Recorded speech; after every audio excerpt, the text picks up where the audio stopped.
So I would like to share with you a journey I took with myself and my husband, The Way. It's called Trusting the Journey You Didn't Plan For. I will trust in you, right? So Shirley MacLaine wrote a book a long time ago. I probably read it 30 years ago. And it's about, and by the way, did you know she's still alive? She's an actress. She's still alive, 92 years old. She's still, wow, she's kicking it, right? She's too ornery. So she wrote a book a long time ago called The Camino, A Journey of Spirit. And she spoke on her intention to walk this pilgrimage across Spain. And she talked about what she took with her, what she released along the way, and what it felt like to be on the other side of this adventures. Pilgrimages are nothing new. Like this slide here, Moses led the Israelites out of Israel, right? Wandering 40 years towards the promised land that they couldn't see. No one knew, they just had faith that it was there. Jonah was running as far as he could from his calling as a boat could carry him the other way before the sea itself turned him back around toward the very thing he was avoiding. And Joseph and Mary walked the road of Bethlehem, not knowing what they would find or what they would do when they got there, just that they had to go. So pilgrimages are not just Christian either. They're in every religion. There's some in Islam, Judaism, Hinduism, I mean, the list goes on. And people have been taking pilgrimages for a long time. And the Camino de Santiago was my dream. And I thought it looked pretty easy myself. Little did I know. So about a decade had passed when this picture comes up right here. You can see the Camino right there. You can go back. You can see the Camino going across the screen. There, that's the line, 586 miles, this particular path. So I had decided that someday I would take this journey. And when I was going to SWIHA, anybody go to SWIHA, Southwest Institute of Healing Arts? Yeah, I went there a long time ago.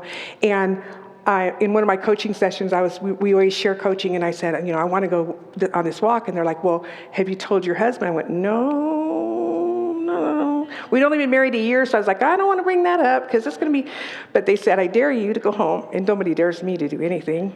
So I did. I went home and I said, so there's this pilgrimage across Spain that I'd really like to take. And he said, what's that? And I said, it's called the Camino de Santiago. And he had never heard of it, which shocked me because, I had known about it for so long. So he started looking it up and we started planning. It took us nearly a year. But then we were on our flight to France.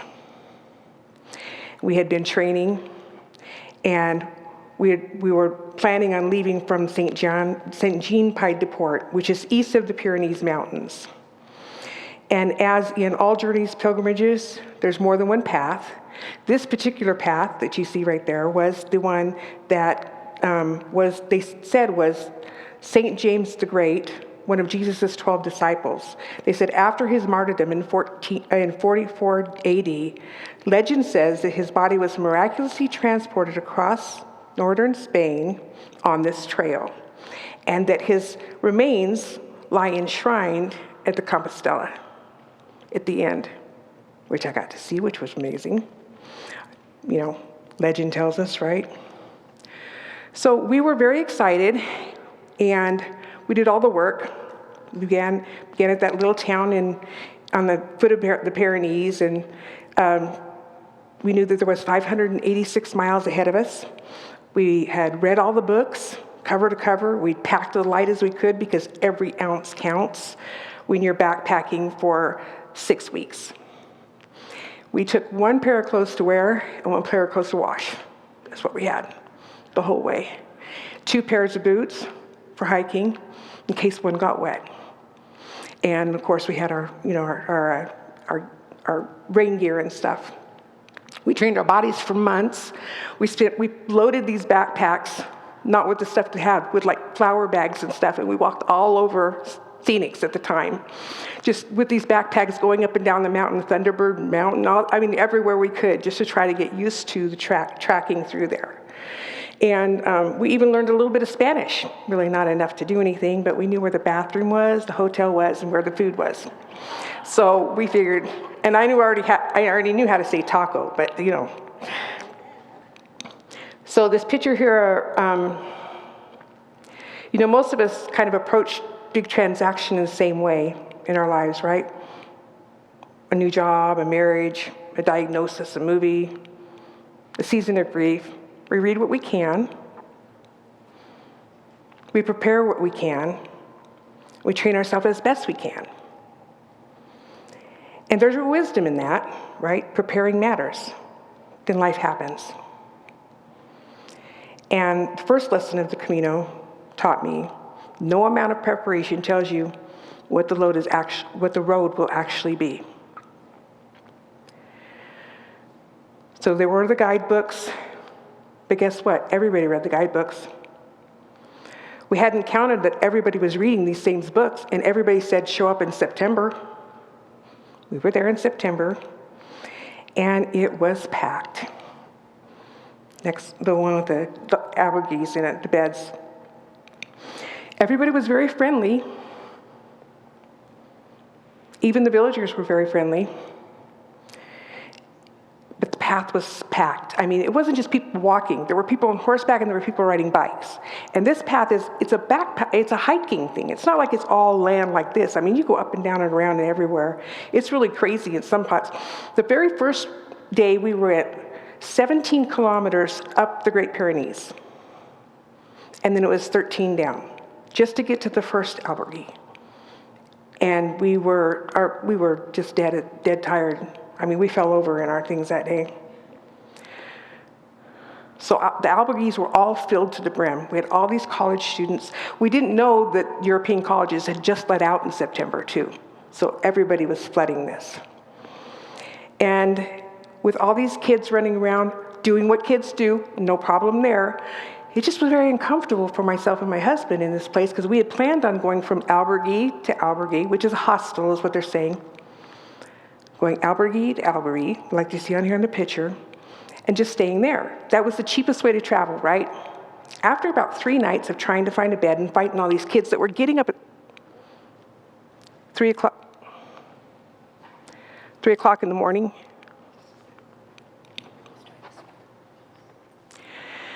these college students that were getting, there's nothing there. Hello? Turn it up, because I can't even hear it. Can you guys hear me? No, they cannot hear me at all. There we go. Can you hear me now? Okay, are you okay? All right, she can hear me. We're good. So, back to this. So, these 20-something-year-olds were getting up at 3 a.m. to get to the next albergue by noon so they could get a bed. And my husband and I were toddling along, 6 o'clock, taking our time. Getting there at 8 o'clock, there's nothing. And if there's nothing there, you have to go to the next town or you have to pay for a hotel. So after about 3 nights of that, we said, nah. We started paying for hotels. We had every stop planned along the way, but we adjusted. This was our first course correction, right? We started booking hotels away. So how far can we get from here to here? This is our next stop. We'll make it these 17 miles, and then that's our next hotel. So we would do that. And that worked out. We used booking.com, so we didn't even have to understand Spanish. It works over there, too. So it was wonderful that way. It did cost more. It cut into our budget quite a bit, but the quiet was worth the euros. So that was the good part. So that was course correction number 1. It was small, and when you look back at it now, it's kind of funny. But although in the time, it didn't feel very funny. So we were headed for course correction number 2. The first couple of weeks, we stayed right on schedule, right there. For 6 weeks, we knew start to finish, and that was the plan, and we were holding to it. We met a lot of people along the way, wonderful people, and everybody was looking for the Americans. We thought maybe there was somebody special there, but it was us. And I didn't know how we were special just being the Americans on the road, but it was like, oh yeah, we saw the Americans. Okay, that's us. For some reason, they had everything to ask us about our presidents at the time. So that was interesting too. This was 2012. So we actually greeted hundreds, maybe thousands of pilgrims, and you say bien camino, which is good way. So it's a nice travels. But after about 2 weeks of pounding the pavement, not paving the pavement, but the dirt, going up, going down on these hills, my feet said that's enough. I got plantar fasciitis. And if you've never had it, consider yourself lucky, because it is excruciating pain. It feels like you're walking on broken glass. So my feet hurt so much we couldn't move. I couldn't walk, so we had to stop. We were not at our next destination. We were about halfway through. So there was a town that we got to. Well, it wasn't really a town. It was like a road on the side of the road with a grocery store. Was half grocery store, half bar. And there was another couple there. It was two women, a daughter and her mother. The daughter spoke English and Bulgarian, and the mother spoke Bulgarian and French. And so through these translators, they went inside and asked how we can get on the trail. Now, we had already booked our place up here, thinking, okay, we're set. There was no way we were getting there. We took the closest spot we could. So we canceled that one and found another one. And when they went in there, they came out a while later and they said, okay, there's a bus that comes by, and you can get on that bus and it will take you to the next town you're looking for. We're like, oh, yay. We probably waited 3 hours for the bus. And we got on it. They didn't even charge us to get on it. We just got on the bus, sat there with our backpacks. And there's this elderly man driving, and there's another elderly man, and he's sitting in a seat that's this way, and they're talking back and forth, and they keep giving me dirty looks, like, we didn't know what they're saying. So we were trying to translate through the mother and the daughter. What are they saying about it? What's going on? Until there was a young man over here that spoke English, and he said, they're putting you out at the next stop. You're on the wrong bus. We had no idea where we were, in the middle of nowhere. And it was just like, oh, now what? Even the town that was closest to, we were still probably 15 kilometers from it. And there was no way I could walk. Now, the other mother and daughter, they could walk ahead, but I wasn't going to be walking, and my husband certainly wasn't going to be carrying 2 backpacks and me. So we were in a panic, and the kid over here with his girlfriend says, hold on, I got it. And he picks up his cell phone and he calls somebody, and they're saying whatever they're saying, and he goes, okay, when you get there, there'll be a car waiting for you, and this car, for $20 a piece, will take you to the town you want to go to. Yes, all right. We were going to be okay. So we get there, and there's this little tiny red car. I kid you not. It was about that big. Now, you can imagine 4 backpackers with everything they own on their back, with the pads, the sleeping bags, everything, trying to get into that car. And what happened was the 3 backpacks went in the back, and my husband sat in the back between the 2 women, and he had his backpack on him. And we're driving down the road. This guy's going crazy. I'm losing my mic again. Nick, my mic is going away. Anyway, there it is. So he's driving crazy through the roads. And you know what dawned on me at this time is we don't know these people. This is like a horror movie starting, right? We just get in a backpack, get in a car with somebody we have no idea. We have all of our money and everything with us, and they're taking us to God knows where. But it worked out okay.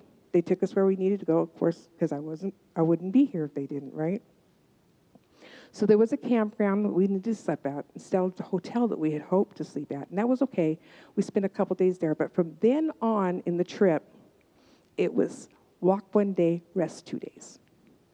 We had 6 weeks to go 586 miles. We didn't have time to rest 2 days. It was supposed to be walk every single day the whole way. We were going to have 2 days at the end to rest. That was it. So we had to fall back and punt. Course correction, right? As we're going along the trail, we still keep going, 1 day out, then we rest for 2 days. 1 day out, then we rest for 2 days. We ran into a young lady that was walking with us when I first hurt my feet, and she was covered in bites. Do you remember that Albuquerque we were supposed to go to, that we had booked the time at? It was full of bed bugs. And we had missed that. So sometimes course corrections can actually work in your favor. At least for us it did. And once you get bed bugs on the Camino, you can't sleep in any more of the beds or the hotels. They won't let you. Even if you get the cure from it, they assume that you're contaminated at that point. And really, I don't know where they let you sleep because you can't camp there either. So you have to keep going. So it was awful. So we get to this picture here. And the next course creation, this is where I might stumble just a little bit.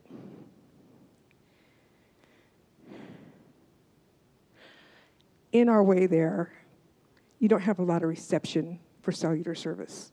So when you get to the town, your phone goes ding, ding, ding, ding, ding, ding, all the things you missed, right? Going off. So we get to this one town, and my husband's phone's just blasting. All these little messages, call home, call home, call home. We're like, what the heck? You know, my daughter, her husband, and the kids, the ones I'm raising right now, we're living in our house, taking care of our horses, taking care of our dogs. Everything seemed to be okay. We thought, okay, it should be okay.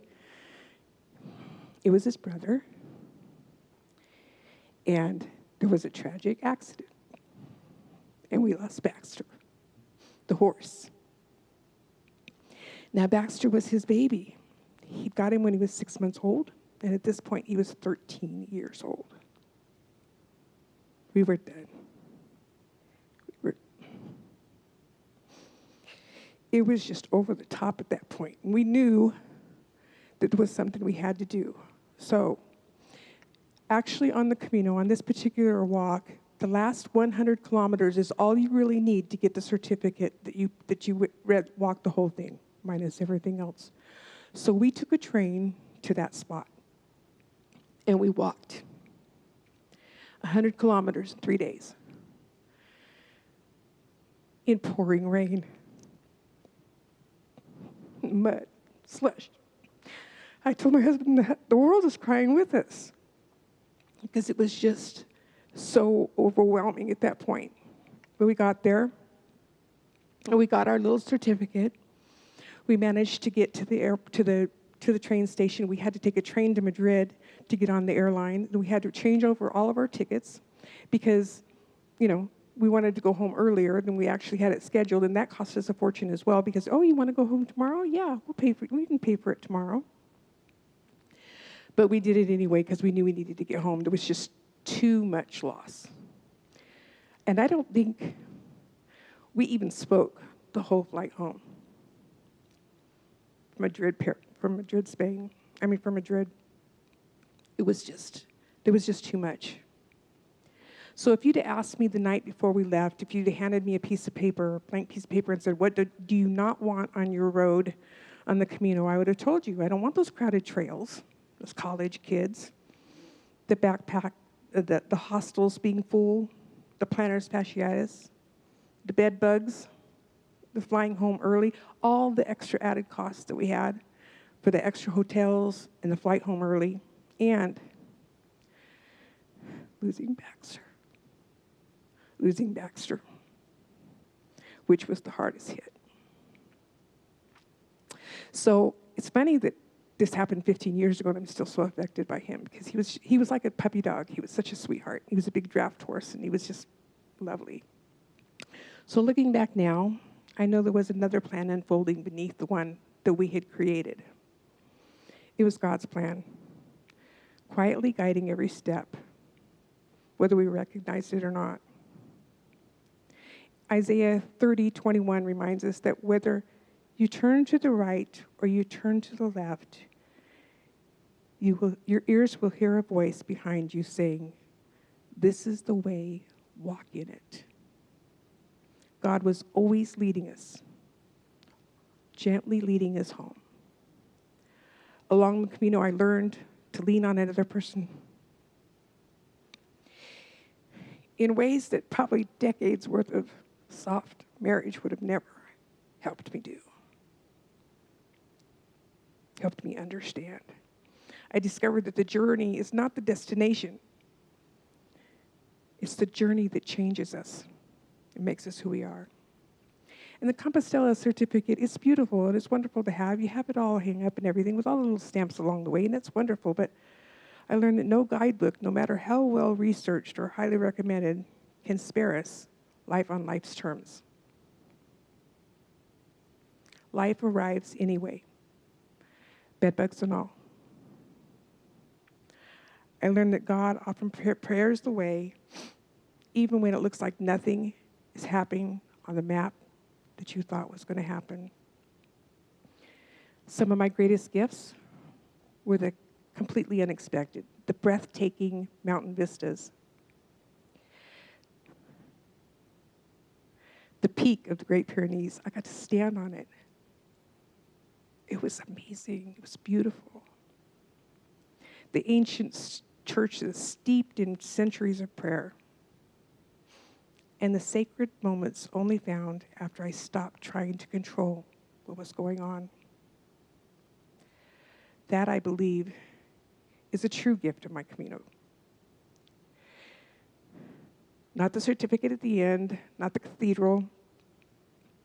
The real gift is the transformation that happens between the space of what life you planned and the life God has planned for you.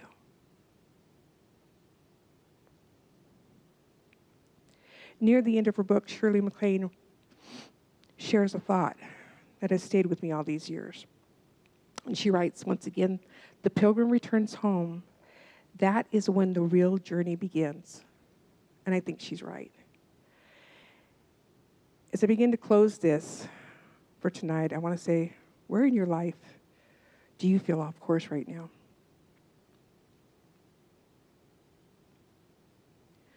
Where has the plan you so carefully packed fallen apart?